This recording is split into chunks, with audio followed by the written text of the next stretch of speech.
নিত্যপণ্যের বাড়তি দামের প্রভাব পড়েছে এবারের ঈদ বাজারে। চাহিদায় আপোস করে ঈদ কেনাকাটার তালিকা ছোট করছেন ক্রেতারা। বিক্রেতাদের আক্ষেপ, সারা বছরের অপেক্ষার যে ঈদ, তাতেও যদি লাভ না থাকে চলবে কি করে।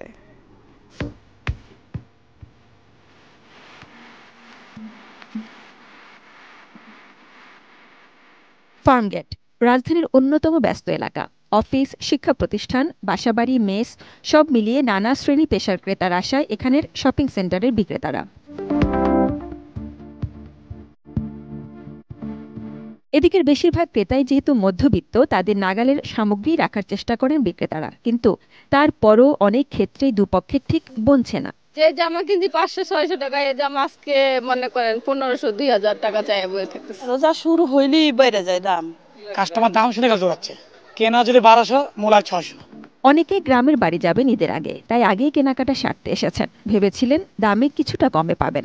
এখানে আমার মামাতো ভাই, বাগিনা আছে, বাগনি আছে, আর দুলাভাই, আম্মু আব্বু আর ছোট ভাইটা বাকি আছে, ওটা কিনবো পরে। তো থ্রি পিসটাই বড়দের জন্য, শাড়ি মুরব্বীদের জন্য, এই আর কি। ছেলেদের জন্য পাঞ্জাবি, প্রত্যেকটা প্রোডাক্টেরই মানে প্রাইস অনেক বেশি। তারপরও ঈদুল ফিতরে নতুন জামা, জুতা, প্রিয়জনের জন্য কিছু উপহার নিতে চান সবাই। স্বাদ আর সাধ্যের মাঝে সমন্বয় করতে চেষ্টা করছেন ঘুরে ঘুরে। কিছুটা কম লাভে পণ্য ছাড়ছেন বিক্রেতারাও।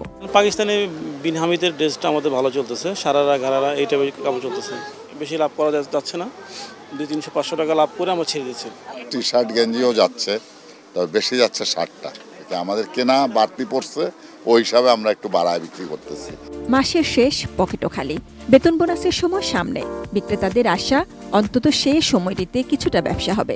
সারা বছরে ব্যবসায় ঈদের জন্য আমরা অনেক করি। মুরব্বী, চাচি, দাদি, নানিরা এদের জন্যই দু একটা কেউ কিনতে আসে, আর ইয়ং জেনারেশনের শাড়ি কিনবে হয়তো 20 রমজানের পরে।